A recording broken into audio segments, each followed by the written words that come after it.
तो जब कुंडलनी तुम्हारी जागनी शुरू होती है तो वो कुछ ऐसे नए द्वारों पर भी चोट करती जो सामान्य नहीं है, जिनसे तुम्हें कुछ और चीजों का पता चलना शुरू होता है जो कि इन आंखों से पता नहीं चलता था, इन हाथों से पता नहीं चलता था। अगर ठीक से कहें तो ऐसा कह सकते हैं कि तुम्हारी अंतर इंद्रियों पर चोट होनी शुरू हो जाती है। अभी भी तुम्हारी कुंडलनी की शक्ति ही इन आंखों को और कानों को चला रही है, लेकिन ये बहिर इंद्रियां हैं और बहुत छोटी सी मात्रा कुंडलनी की इनको चला लेती है। अगर तुम उस मात्रा में थोड़ी सी भी बढ़ती कर दो तो तुम्हारे पास अतिरिक्त शक्ति होगी जो नए द्वारों पर चोट कर सके। जैसे कि हम यहां से पानी बहा दें, अगर पानी की एक छोटी सी मात्रा हो तो पानी की एक लीक बन जाएगी और फिर पानी उसी में से बहता हुआ चला जाएगा। लेकिन पानी की मात्रा एकदम से बढ़ जाए तो तत्काल नई धाराएं शुरू हो जाएंगी, क्योंकि उतने पानी को पुरानी धारा ना ले जा सके। तो कुंडलनी को जगाने का जो गहरा शारीरिक अर्थ है वो ये है कि इतनी ऊर्जा तुम्हारे पास हो कि तुम्हारे पुराने द्वार उसको बहाने में समर्थ न रह जाए। तब अनिवार्य रूपेण उस ऊर्जा को नए द्वारों पर चोट करनी पड़ेगी और तुम्हारी नई इंद्रियां जगनी शुरू हो जाएंगी। उन इंद्रियों में बहुत तरह की इंद्रियां, उनसे टेलीपैथी होगी, क्लरवायंस होगा, तुम्हें कुछ चीजें दिखाई पड़ने लगेंगी, कुछ सुनाई पड़ने लगेंगी जो कि कान की नहीं है, आंख की नहीं है। तुम कुछ चीजें अनुभव करने लगोगे जिनमें तुम्हारी किसी इंद्रिय का कोई योगदान नहीं है। तुम्हारे भीतर नई इंद्रियां सक्रिय हो जाएंगी और इन्हीं इंद्रियों की सक्रियता का जो गहरे से गहरा फल होगा वो तुम्हारे शरीर के भीतर जो अदृश्य लोक है, जिसको आत्मा हम कह रहे हैं, तुम्हारे शरीर का जो सूक्ष्मतम अदृश्य छोर है, उसकी प्रतीति उसे पकड़नी शुरू हो जाएगी।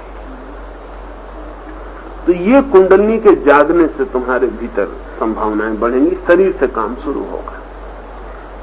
दूसरी बात मैंने छोड़ दी, ये साधारणतः प्रयोग हुआ है कुंडलनी को जगाने का, पर फिर भी कुंडलनी पूरा कुंड नहीं है। एक दूसरा प्रयोग भी है जिसमें मैं फिर कभी तुमसे उसकी अलग ही पूरी बात करनी पड़े।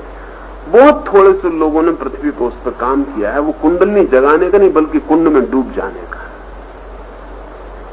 उसमें से कोई एक छोटी मोटी शक्ति को उठा के काम कर लेना नहीं, बल्कि समग्र चेतना को अपनी उस कुंड में डुबा देना। तब कोई इंद्रिय नहीं जागेगी, नहीं कोई अतीन्द्रिय अनुभव नहीं होंगे और आत्मा का अनुभव एकदम खो जाएगा और सीधा परमात्मा का अनुभव होगा। कुंडलनी की शक्ति जगा के जो अनुभव होंगे वो तुम्हें पहले आत्मा का अनुभव होगा और उसके साथ एक प्रतीति होगी कि दूसरे की आत्मा अलग है, मेरी आत्मा अलग है। जिन लोगों ने कुंडलनी की शक्ति जगा के अनुभव किए हैं वो अनेक आत्मवादी हैं। वो कहेंगे कि अनेक आत्माएं हैं, हर एक के भीतर अलग आत्मा है। लेकिन जिन लोगों ने कुंड में डुबकी लगाई है वो कहेंगे आत्मा है ही नहीं, परमात्मा ही है, अनेक नहीं है, एक ही है। क्योंकि उस कुंड में डुबकी लगाते से तुम अपने ही कुंड में डुबकी नहीं लगाते, तुम सबका जो सम्मिलित कुंड है उसमें प्रवेश कर जाते हो।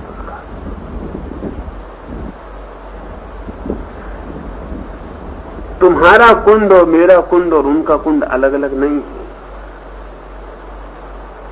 इसलिए तो कुंड अनंत शक्तिवान है। तुम उसमें से कितनी उठाओ तो भी कुछ नहीं उठता। तुम उसमें से कितनी बाल्टी पानी भर लाए हो अपने घर के काम के लिए, उससे कुछ वहां फर्क नहीं पड़ता। लेकिन तुम अपना मटका भर लाए हो, मैं अपना मटका भर लाया हूं, मेरे मटके का पानी अलग है, तुम्हारे मटके का पानी अलग है। हम सागर से कुछ ले आए, लेकिन एक आदमी सागर में डूब गया, तब वो कहता है कि मटके मटके की कोई बात नहीं है और किसी का पानी अलग नहीं है, सागर एक है। वो जिसे तुम घर ले गए हो वो भी इसी का हिस्सा है और कुछ दूर नहीं हो गया है और तुम दूर रख ना पाओगे, वो लौट आएगा। अभी धूप पड़ेगी और भाप बनेगी और बादल बनेंगे, वो सब लौट आएगा। ये वो कहीं दूर नहीं गया, वो दूर जा नहीं सकता, वो सब यहीं लौट आएगा। तो जिन लोगों ने कुंडलनी को जगाने के प्रयोग किए उन लोगों को अतीन्द्रिय अनुभव हुए, जो कि साइकिक, जो कि मनस की बड़ी अद्भुत अनुभूतियां हैं, और उन्हें आत्म अनुभव हुआ, जो कि परमात्मा का सिर्फ एक अंश है, जहां से तुम परमात्मा को पकड़ रहे हो। जैसे एक सागर के किनारे से मैं सागर को छू रहा हूं, मैं उसी सागर को छू रहा हूं जो कि करोड़ों मील दूर तुम भी छू रहे होगे, लेकिन मैं कैसे मानूं कि तुम भी उसी सागर को छू रहे हो? तुम अपने किनारे छू रहे हो, मैं अपने किनारे छू रहा हूं, तो मेरा सागर अलग होगा। मेरा सागर हिंद महासागर होगा, तुम्हारा सागर अटलांटिक महासागर होगा, उनका सागर पैसिफिक महासागर होगा। महासागर नहीं छुएंगे हम, अपने अपने सागर भी हो जाएंगे, अपना अपना तट भी हो जाएगा। हम कहीं विभाजन रेखा खींच लेंगे, जो मैंने छुआ।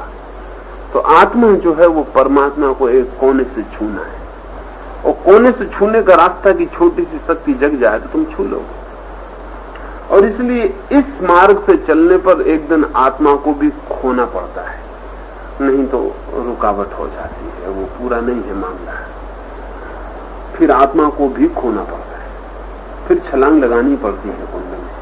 लेकिन ये आसान है, ये आसान है। कई बार ऐसा होता है कि लंबा रास्ता आसान रास्ता होता है,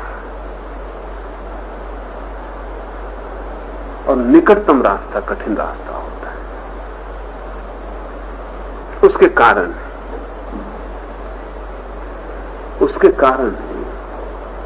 लंबा रास्ता सदा आसान रास्ता होता है।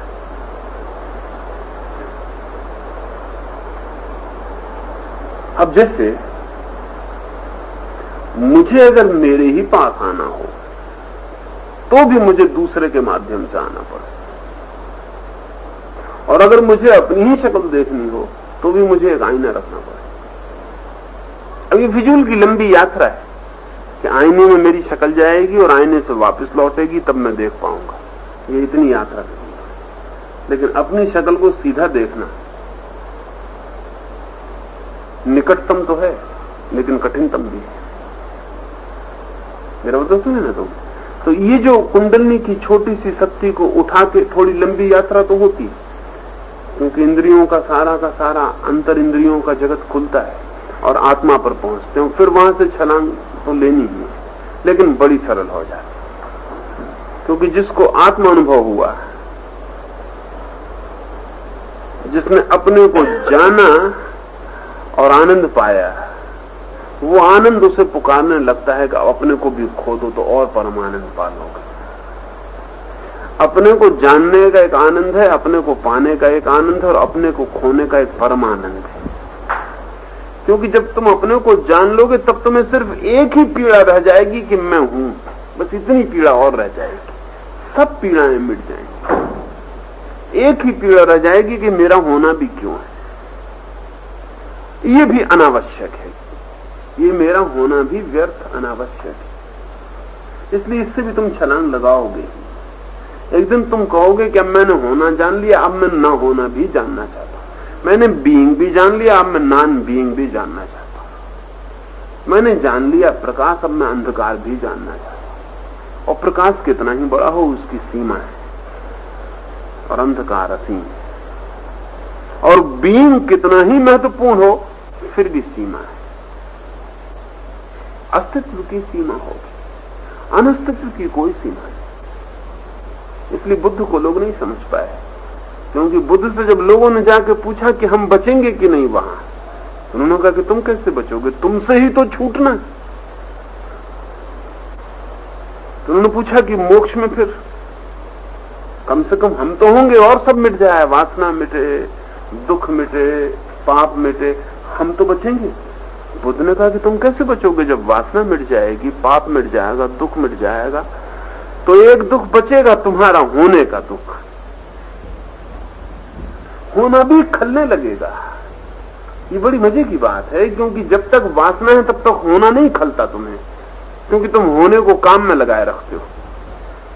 धन कमाना है तो होने को तुमने धन कमाने में लगाया है, यश कमाना है तो यश कमाने में लगाया है। जब यश की कामना ना होगी, धन की कामना ना होगी, काम की वासना ना होगी, जब कुछ भी ना होगा करने को, जब डूइंग बिल्कुल ना बचेगी, तो बीइंग का करोगे क्या? तब बीइंग सीधा गड़ने लगेगा, होना ही घबराने लगेगा कि अब ये होना भी नहीं चाहिए। तो बुद्ध कहते हैं कि नहीं, वहां कुछ भी नहीं होगा, जिससे दिया बुझ जाता है। फिर तुम पूछते हो कहां गया? मरते समय तक बुद्ध से लोग पूछ रहे हैं कि तथागत का मरने के बाद क्या होता है, जब आप मर जाएंगे तो फिर क्या होगा? तो बुद्ध कहते हैं जब मरी गए तो फिर होने को बचा क्या?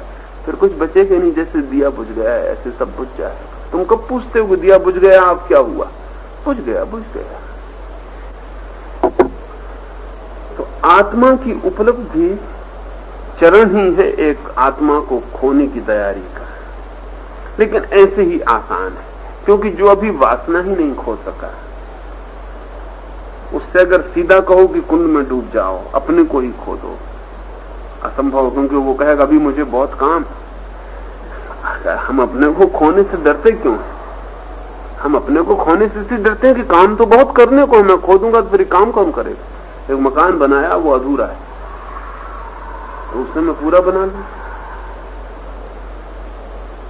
फिर तैयार हो जाऊंगा, लेकिन तब तक दूसरे काम अधूरे रह जाएंगे। असल में काम की वासना कुछ पूरा करना है, उसकी वजह से तो मैं अपने को चला रहा हूं। तो जब तक वासना है तब तक अगर कोई कहे कि आत्मा को खो दो, तब तक बिल्कुल संभव नहीं है। निकट का तो है लेकिन संभव नहीं, क्योंकि वो आदमी जिसकी भी वासना नहीं खोई, वो आत्मा को कैसे खोएगा?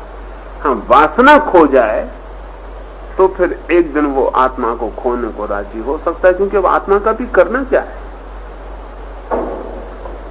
मेरा मतलब सुन रहे, मेरा मतलब ये कि जिसने भी दुख नहीं खोया, उससे कहो कि आनंद को खो दो, वो कहेगा पागल हैं आप।